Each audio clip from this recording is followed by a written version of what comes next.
Welcome back to Fandom On Demand. Today we're going to be talking about Season 2 of Stargate Atlantis. Season 2 brought along some changes. Sort of. Ford is gone, mostly.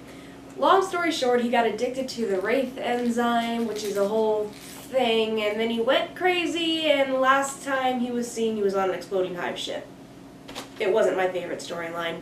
He's only in 4 episodes, and he's never heard from again. He is replaced by Aquaman himself, Jason Momoa, as Ronan Dex. Now, Ronan, before he meets our Marine Gang, has spent the last 7 years as a runner, which basically means he's got a tracker in him so the Wraith can find him and just kind of like play with him and catch him whenever they want. So he spent 7 years on the run from that, and also his home world of Satita has been more or less completely obliterated. Ronan seems like the strong, silent, scary type, and, well, he is, but he's also surprisingly sweet and loyal, and I think the show really benefited from having him as an addition, and the team dynamic feels a bit more rounded and genuine with him there. Other changes: Atlantis is now in regular contact with Earth. There is a ship called the Daedalus that's helmed by Director Skinner himself, and it's able to move regularly between Atlantis and Earth. I know a lot of fans didn't like that they can get to Earth so easily. I didn't mind it so much because I actually liked some of the Earth-based stories that they had in the later seasons, so it was fine by me. Other than that, the show is status quo. Before we get to the countdown, I have 3 honorable mentions that didn't quite make the list: Grace Under Pressure, Critical Mass, and The Intruder. And now let's get to the actual countdown. Number 5, Michael. So this kicks off one of the best arcs that the show ever had, and probably the best villain that they ever had. And I will admit, that's really not saying much for this show. A man named Michael wakes up in the infirmary with amnesia. Our heroes are kind of evasive with him, and through some investigating, he discovers that he is in fact a wraith that our heroes have turned into a human. That's some pretty iffy stuff that they get into. I mean, yes, he is a wraith, he is their enemy, the wraith eat people, but they kidnapped this guy, tortured him, well, experimented on him, probably torturing him in the process, he didn't seem happy about it, and lied to him. Unsurprisingly, he doesn't take very kindly to this. He forms this weird relationship with Taylor, and since Taylor didn't get a whole lot to do on the show anyway, at least she had this, I guess. Michael's not my favorite of the Wraith characters. If we're going with recurring Wraith, then Todd is my guy.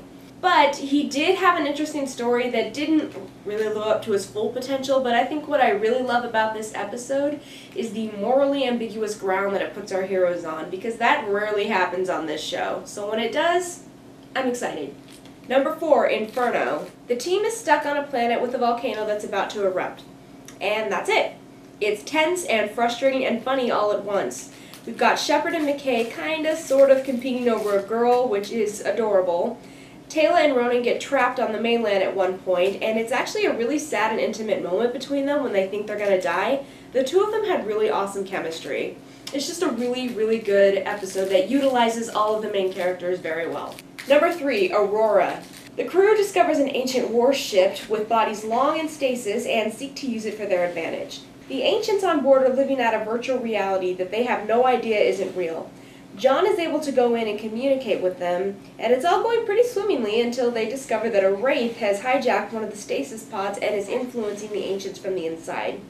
It's a really fun episode. I love the look of the virtual world, and once again, it just proves what a great team Shepard and McKay make. Number 2, Epiphany. So Shepard gets stuck in a time dilation field, and he has to hang out with some ancients for 6 months. He does get laid, so, there's that. But this 6 months to him is only a few hours for the rest of the characters. I love watching the team scrambling to save him, especially Rodney, because he's the only one that really understands that time is moving much more quickly for John, and they need to find him before he dies of old age. Cut that with poor John being bored out of his skull with these ancients and thinking that his friends abandoned him. And it's just not a great 6 months for him, but it's a really fun episode for me. And number 1 is Duet. So I need to gush a little bit about David Hewlett here and how hilarious he is in this episode. He ends up with a Marine named Laura Cadman in his body, and the actor basically walks around bickering with himself for 40 minutes. And it is so entertaining. especially since Cadman has a crush on Carson, and that leads to just wonderfully comedic moments. It's also Ronan's second episode, and Shepard spends a good deal of time trying to get to know him and luring him onto the team. And Ronan is also that type where he looks like he could kill you, but is actually a cinnamon roll. And also he could kill you. And that is it for Season 2.